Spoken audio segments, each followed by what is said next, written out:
저는 이 코레일처럼 1차에서 기준 조건만 맞으면 통과시키는 데는 자기소개서를 정말 잘 써야 한다고 생각을 합니다. 1차를 합부를 따지는 데보다 합격 불합격을 따지는 데보다 이렇게 적부만을 따지는 데를 열심히 써야 한다고 보는 이유가 뭐냐면, 면접에 가면 형편없다고 말하면 그렇지만 자기소개서가 대충 쓰는 분들이 정말 많습니다. 그래서 면접관 입장에서는 어차피 필기 점수는 다 비슷비슷하기 때문에 크게 뭐 차이가 나는 게 아니기 때문에 자기소개서를 가지고 평가를 할 수밖에 없습니다. 그래서 이렇게 적부인 데서 자기소개서를 정말 열심히 쓰면 면접에 통과할 가능성, 합격할 가능성이 훨씬 높아지거든요. 그래서 면접을 위해서 자기소개서를 더 열심히 써야 한다 저는 생각합니다. 이정환 님이 이제 1번 문서 작성 능력 의사전달을 작성해야 하는 거 아닌가요? 하셨는데요. 어 1번에도 그렇게 하실 수 있고요. 2번에도 그렇게 하실 수 있고요. 어떤 문항을 그렇게 작성하는 거는 이제 중요한 건 아니죠. 내가 어떤 문항에서 하나의 능력을 썼으면 다음 문항에서는 다른 능력으로 쓸 수 있다면 더 좋은 거죠. 그런데 1번에서 의사소통 능력으로 쓸 수밖에, 문서적인 능력으로 쓸 수밖에 없기 때문에 2번에선 대인관계 능력이라고 그때 설명드렸거든요. 그런데 대인관계 능력이지만 의사소통 능력이나 자원관리 능력이 안 들어갈 수는 없다라고 그때 설명드렸습니다. 왜냐하면 다른 사람을 설득하는 건 자원이니까 그때 설명을 이렇게 드렸었거든요. 그래서 어떤 문항에 한 가지 능력으로만 쓸 수는 없습니다. 그러니까 여러 가지 능력으로 쓰는 거죠. 비슷비슷한 능력이 들어갈 수밖에 없습니다. 근데 그거를 쓸 때 1번에서는 내가 좀 문서적인 측면을 강조했다면, 예를 들어서 2번에서는 다른 분을 자원적인 측면에서 봐서, 아까 말씀드렸지 않습니까? 역할 배분, 팀원들이 저 다른 팀원이 조금 소극적일 수밖에 없는 상황이라는 건 그분의 자원이 지금 부족한 거거든요. 시간이라는 자원이 부족할 수도 있지 않거나, 아니면 다른 자원, 예를 들어서 아르바이트를 통해서 내가 지금 돈을 꼭 벌어야 되는 상황이라면, 그 돈이라는 자원이 이 사람은 부족해서 그런 걸 벌어야 되는 거니까 시간이 부족하지 않습니까? 그러면 다른 팀원들의 자원인 시간을 어떻게 배분한다. 이게 이제 자원 관리 능력이거든요. 이런 자원을 이렇게 배분하자는 거를 설득하는 게 대인 관계 능력이고요. 그런 능력들을 서로 보여주는 거죠. 그래서 제가 자기소개서 작성하기 전에 모든 문항을 분석을 먼저 해야 된다. 나의 상황에 맞춰서 이 문항은 이걸로 쓸 거야라는 분석을 먼저 해내는 게 필요하다고 말씀드리는 겁니다. 1번에 이런 능력, 2번에 이런 능력, 3번에 이런 능력, 4번에 이런 능력으로 쓸 거다라는 먼저 분석을 해 놓으셔야지 자기소개서 쓸 수 있는 거죠. 그런 거 없이 쓰면 똑같은 경험으로 1번부터 4번까지 다 쓰시는 분들이 있으세요. 이러면 떨어질 수밖에 없는 거죠. 이정환님 느낌이 오셨나요? 다행이시네요. 아무튼 이정환님, 이번 문제에서 제가 지난 동영상에 나와 있는 또 설명을 드렸지만, 소극적이라는 키워드가 전 중요하다고 보거든요. 소극적이라는 키워드를 어떻게 우리가 해석을 할 것이냐, 이 부분이 중요하다고 생각하는데요.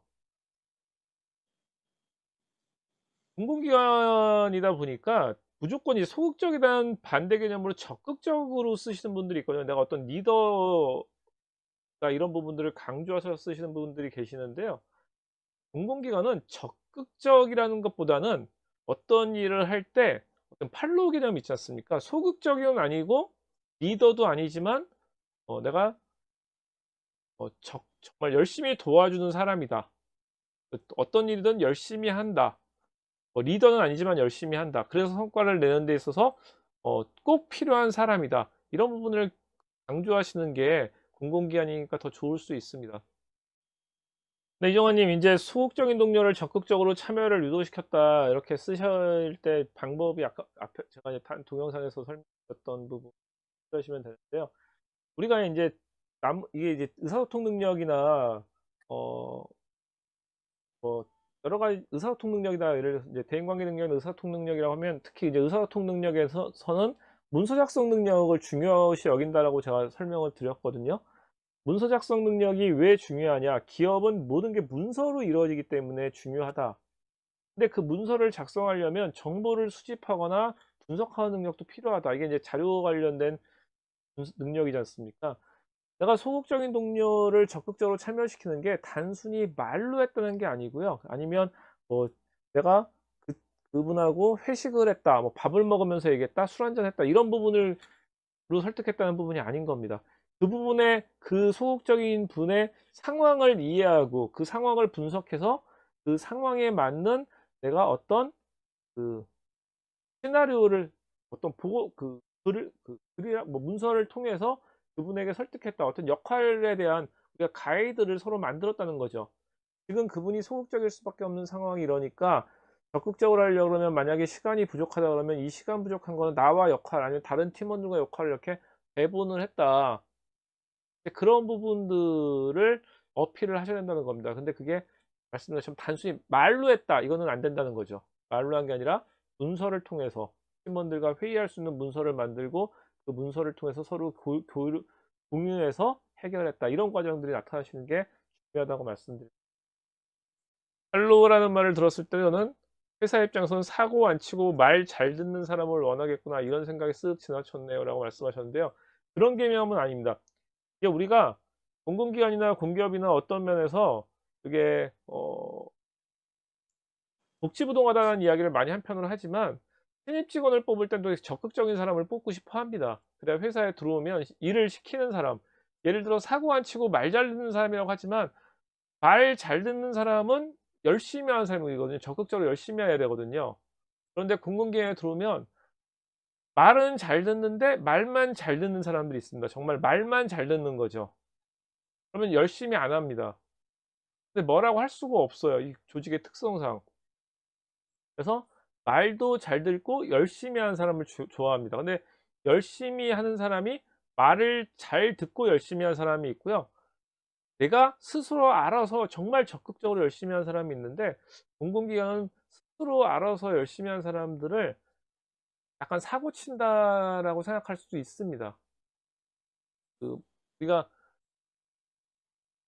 너무 앞에서 회사의 이런 부분들을 너무 적극적으로 또 어떤 활동을 하면 그 부분이 공공기관 내 직원들이 약간 거부감 느낄 수 있거든요. 그래서 말은 잘 듣고 열심히 하는 사람, 이게 그런 개념으로 생각하셔야 돼요. 이게 좀 어려운 개념일까요? 그렇지는 않으시죠?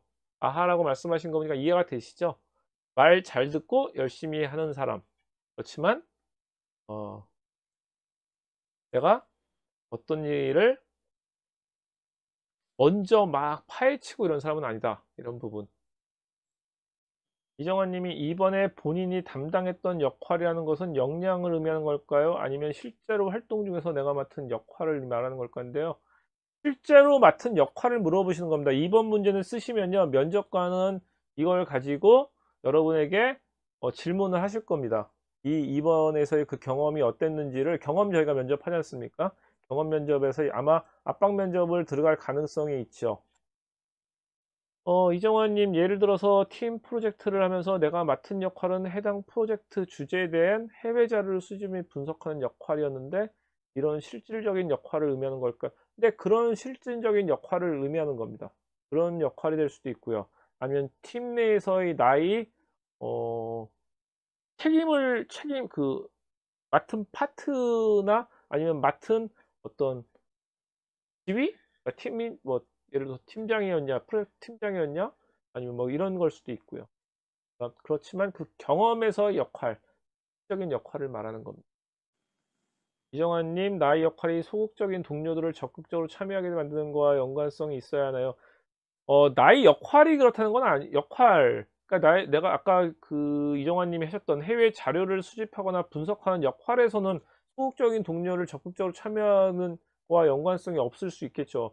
그렇지만 그 전체 팀에서는 나는 내 역할을 하면서 다른 역할을 맡은 분이 예를 들어서 적극적이지 못했을 수 있지 않습니까? 그러면 그분을 어떻게 적극적으로 내가 설득을 했는지, 이제 그런 방법을 쓰는 거죠. 근데 그 설득하는 방법이 다양할 수 있다라는 부분을 지난번 동영상에서 말씀을 드린 거고요.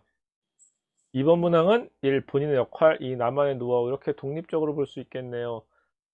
역할은 앞에 주된 내용은 아니죠. 이익을 전 이 2번 문항에서의 주된 키워드는 소극적인 분들을 어떻게 내가 설득했냐는 부분이지 않습니까?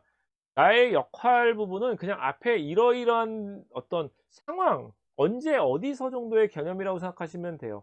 400 자, 500 자 뭐 예를 들어 1000 자를 쓴다. 이러면 이 부분은 그냥 앞부분에 옛날 옛적 어디 어디 누가 살았어요. 저희 소설의 그 정도 동화에서 그 정도라고 생각하시면 되고요. 중요한 부분은 소극적인 2번 나만의 노후가 더 중요한 거죠. 1 번은 그냥 앞에 그냥 설명하는 글이다. 상황을 설명하는 글이다. 이렇게 생각하시면 됩니다. 손바다님 이번에 운전직으로 지원하는데 4번 항목에서 타인과 차별에 대한 핵심 경쟁력.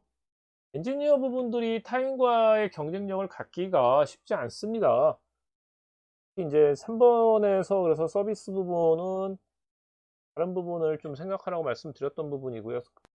4번 부분의 직무 관련된 역량에서는 타인과 관련 그 차별성은 내가 직무 관련된 어떤 준비를 했던 부분이기 때문에 뭐 수업을 들었던 내용이나 이런 부분에서 나의 강점들을 보여주시는 거죠.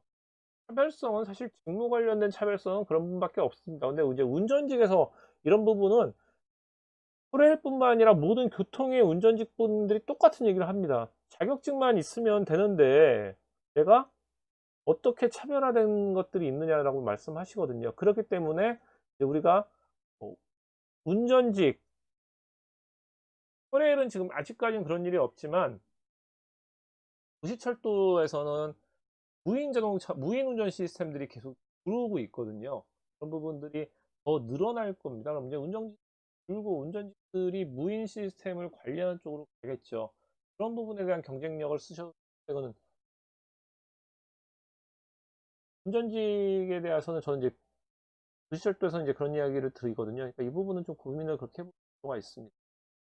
깊은 바다님께서 운전할 때 마음가짐을 경쟁력으로 어필해도 될까요? 했는데요. 네, 보통 침착, 소통 이렇게 지금 예를 드신 부분은 추상적이지 않습니까? 우리가 글을 쓰는 것 자체도 사실 추상적이긴 하죠. 나에 대해서 나 이런 경쟁력을 갖고 있다.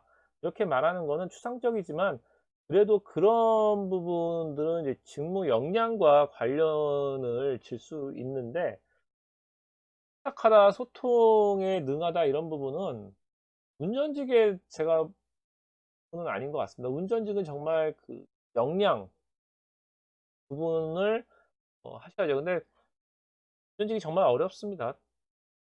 자격증만 있으면 면허증만 있으면 다 할 수 있는 거기 때문에 어렵기 때문에 제가 그래서 말씀드린 것처럼 기술 트렌드를 좀 보셨으면 좋겠다. 운전직의 그 트렌드, 운전직의 트렌드를 보셨으면 좋겠다라고 말씀드립니다.